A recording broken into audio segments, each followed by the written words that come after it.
Hello guys, welcome back. Class, we'll be studying the inverse functions. Previously, we have done the normal functions. So if we do a recap that what was a function, so we can say function was having a one input and that one input have a one output.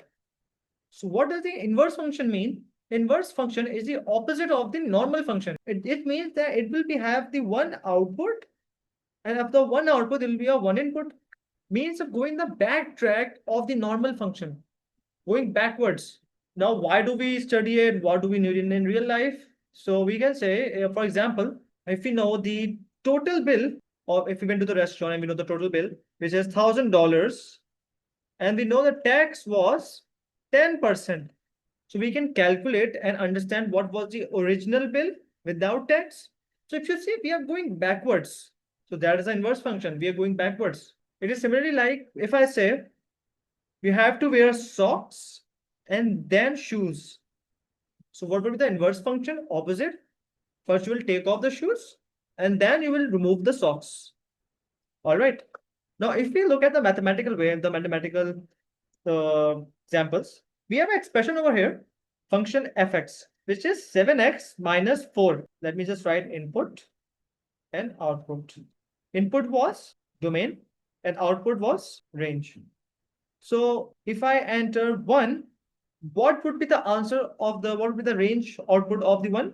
That would be 7, bracket open, minus 4, which becomes 3. So the output is 3. But what if I say the output is 3, what was the input? You must be doing a mathematically something calculations. For example, if I say over here, you will be doing 7x minus 4 is equals to 3. X is equals to 3 plus 4 upon 7, which becomes 7 upon 7, which becomes 1. We knew the output, but do we know the input? We calculated the input. What we do the reverse, opposite of it.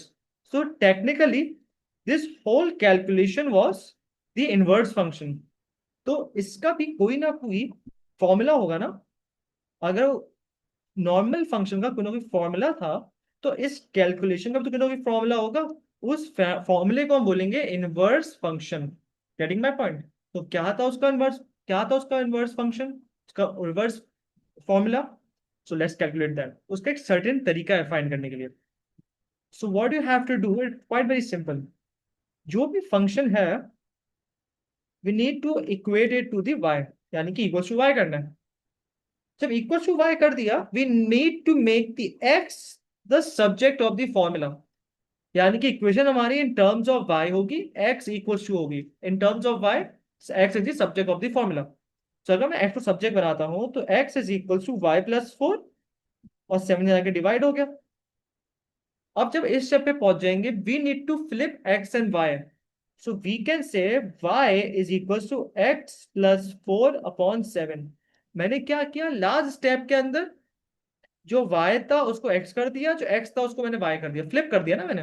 यहां मैंने flip किया, कुछ भी नहीं कर रहा है. Step 1 equals to y किया, स्टेप 2 x को सब्जेक्ट बनाया, स्टेप 3 फ्लिप कर दिया x और y को.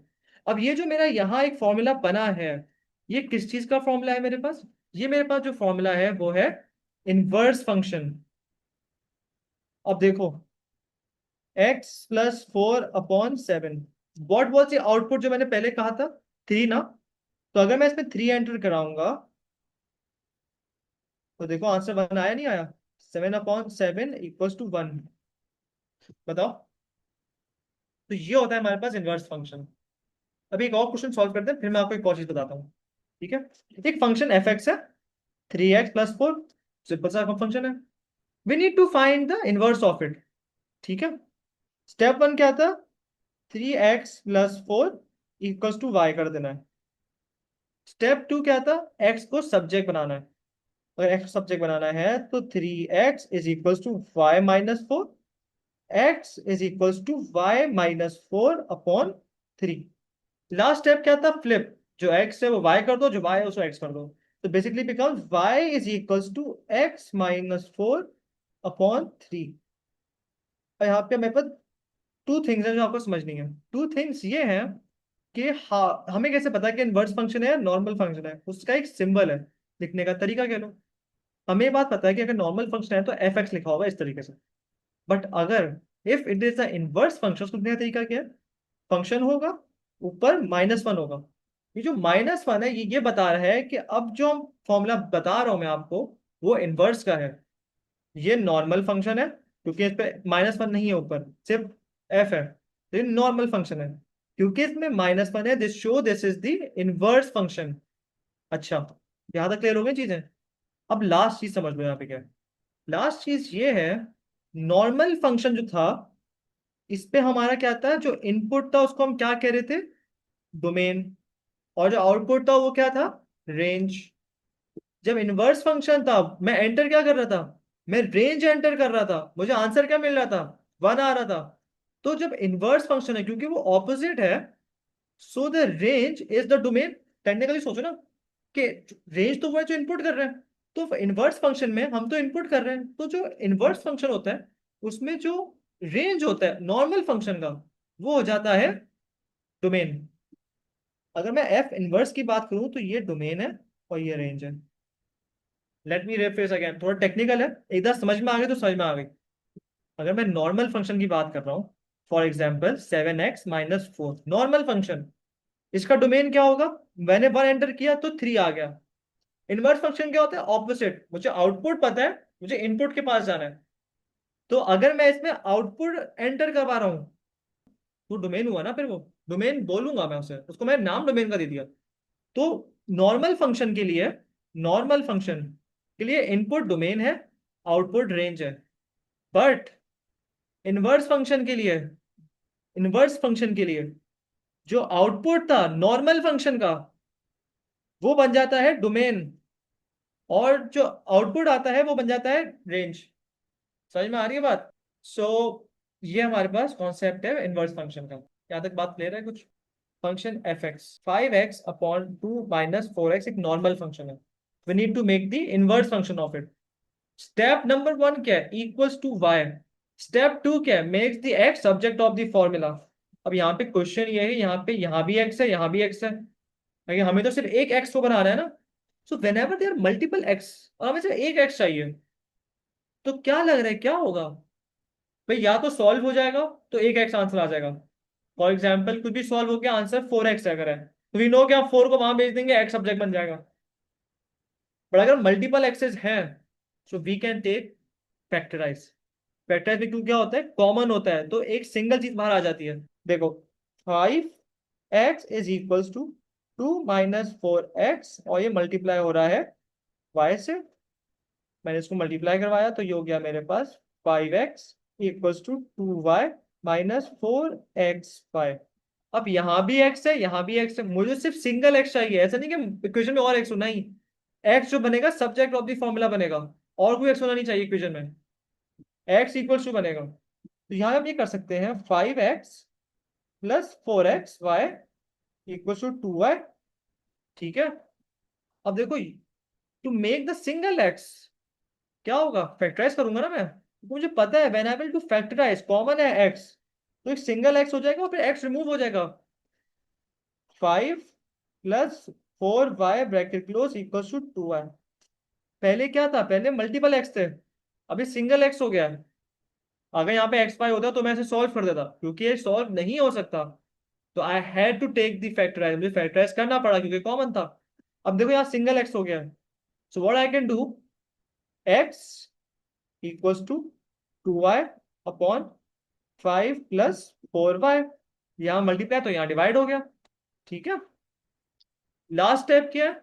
स्वैप करना है। स्वैप क्या करना है? जो x है वो y कर दो, y वो x कर दो, तो ये हो गया हमारे पास y = 2x/5 + 4x। क्वेश्चन ये है, क्या इसको हम स्वैप कर क्यों रहे हैं? हम इसको इसलिए स्वैप कर रहे हैं, इस बात को समझो, क्योंकि हम लोग जो इनपुट लेते हैं ना, इनपुट करते हैं वो एक्स में करते हैं, इनपुट हमेशा हम एक्स में करते हैं, और जो आउटपुट आता है उसको हम वाई में दिखाते हैं। अब क्योंकि ये इनवर्स फंक्शन हो चुका है, तो इनवर्स फंक्शन में जो इनपुट होगा वो एक्स में ही होगा ना। जो नॉर्मल फंक्शन है एफ, उसका जो डोमेन है और वो रेंज है, ये तो क्लियर चीज है। बट जो एफ इनवर्स है उसके लिए नॉर्मल फंक्शन का जो डोमेन था वो रेंज बन जाता है, और नॉर्मल फंक्शन का जो रेंज था वो डोमेन बन जाता है। क्योंकि मैं इसके अंदर ये वाली वैल्यू पुट कर रहा हूँ ना, तभी तो मुझे इसका आंसर मिलेगा। रिवर्स जा रहा हूं ना मैं। आई थिंक यहां तक बात समझ में आ गई होगी। अगर नहीं बात समझ में आई है, comment the below, I will make another video in detail telling you about this. ठीक है, let's move on. We have a function over here, function fx which is 6x minus 9। इसको एक बॉक्स में कर देते हैं। सिंपल सा question है, f ब्रैकेट 3 विच सिंपली मीन्स कि हमने फंक्शन f के अंदर इनपुट 3 कर दिया। क्योंकि पे -1 नहीं लिखा हुआ, so we can say it's a normal function की बात कर रहे हैं वो। तो नॉर्मल से काम कर लेते हैं हम लोग। तो ये हो गया हमारे पास 6 bracket open 3 minus 9, 6 3 18 minus 9 which becomes positive 9। यहाँ पे आंसर आ गया इसका। पार्ट 2 कह रहे हैं input the -4। Simple, 6 bracket open -4 -9। तो 6 4 से कितने होते हैं 24, negative 24 negative 9 which eventually becomes negative 33। now it says find the inverse। इसका इनवर्स फाइंड करना है 6x माइनस 9 का। बहुत सिंपल है, 6x minus 9 equals to y। Step number 1। Step number 2, make the x subject of the formula. 6x is equals to y plus 9, x is equals to y plus 9 upon 6। Last step क्या है, swap करना है, y is equals to x plus 9 upon 6। तो ये हमारे पास solve हो गया। अब ये कह रहा है कि फंक्शन इनवर्स में इनपुट 3 जो काम करता है वही करना है। Input 3 x plus 9 upon 6, 3 plus 9 upon 6, 3 plus 9 which becomes 12 upon 6। Simplify किया हमने, 6 1 जा, ये 2 जा, तो आंसर इवेंचुअली बिकम्स 2। अब समझो, in the normal function when 2 was entered answer was 3। तो इनवर्स के अंदर when 3 was entered answer was 2। तो जो एंटर होता है वो डोमेन होता है। अब वही वाली बात फर जाऊंगा फिर से, कि नॉर्मल फंक्शन में डोमेन जो था हमारे पास 3 था, तो उसका नहीं, डोमेन जो था हमारे पास 2 था, तो उसका रेंज क्या आया था 3। फंक्शन इनवर्स में जब हमने 3 को एंटर करवाया डोमेन में, तो आंसर 2 आया। रिवर्स था ना। यहां तक क्लियर हो गई बात। लेट्स जस्ट सी, यहां से हमारा सही भी है, मैं जो बात कह रहा हूँ सही भी है। नॉर्मल फंक्शन था 6x minus 9। Let's just do it over here. 6x minus 9, we will enter 2। तो 6 bracket 2 minus 9 which becomes 12, 12 minus 9 which eventually becomes 3। 2 की डोमेन में 3 रेंज आया है। लेकिन जब मैंने इनवर्स यूज किया था, तो ये डोमेन था भाई, 3 एंटर किया था ना मैंने यहाँ पे, तो उसका रेंज क्या था 2 आया था। क्योंकि फंक्शन जो इनवर्स होता है ना, वो ऑपोजिट होता है, वो ऑपोजिट कर रहा होता है, वो आउटपुट ले रहा होता है और इनपुट दे रहा होता है। समझ में आई बात।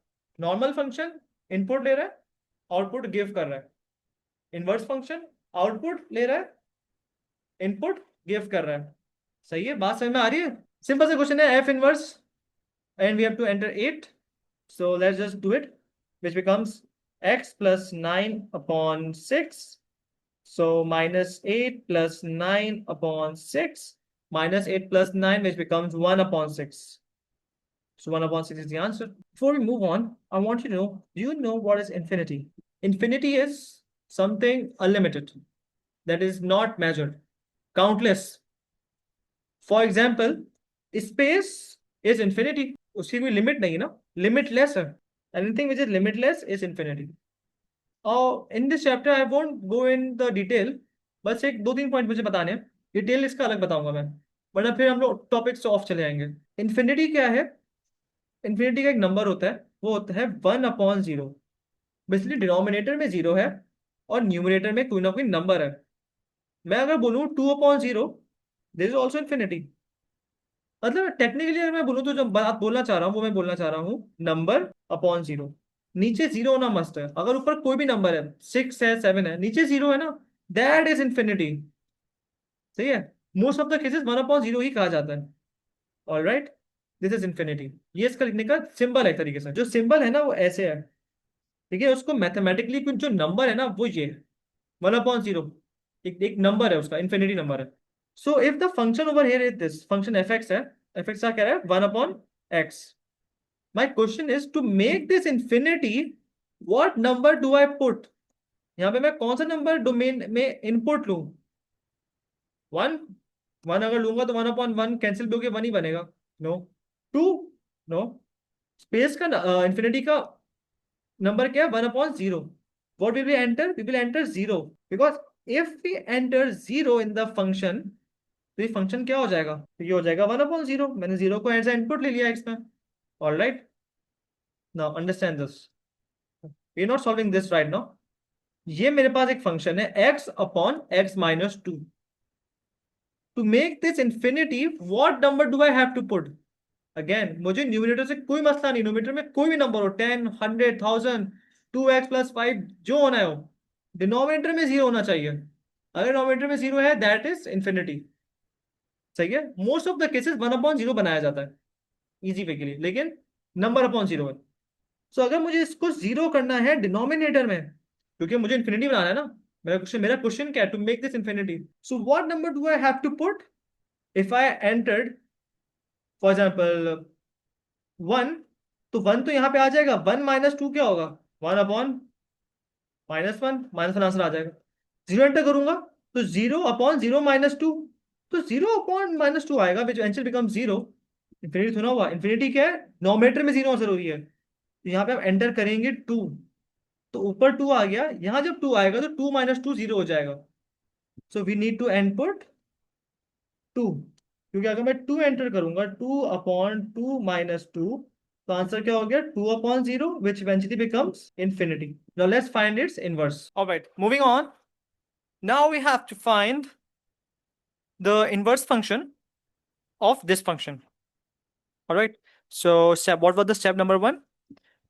The expression or the function need to be equals to y.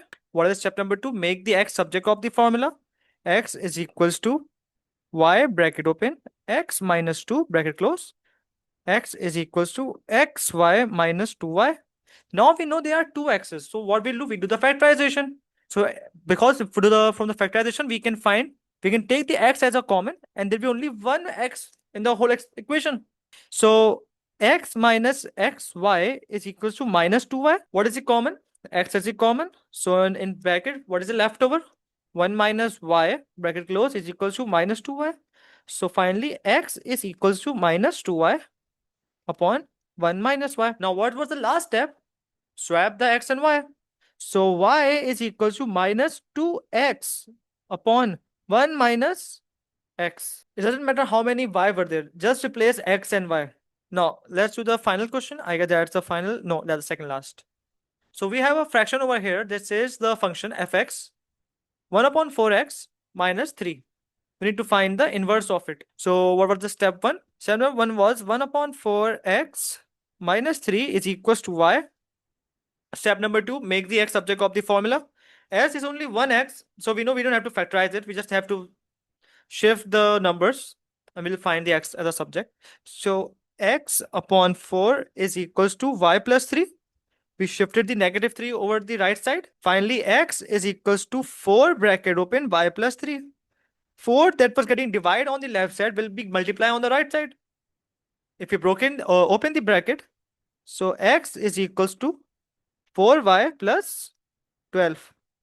Now this is the inverse function of 1/4x minus 3. Find the value of p and q. The function fx is 2px plus 3q, and we have been given hints that if we enter 2 in the function f, we will get -17. We have done these type of questions previously. And if we enter 5 in the inverse function, we will get -1. Technically, it also means that if we enter 1 in function, we will get 5 as an answer. So let's start with the equations. 2px plus 3q. Question number 1. When we entered 2, we got 17. So 2p2 plus 3q, we got 17. So I have entered the 2 in the x. So it eventually becomes 4p plus 3q is equal to 17.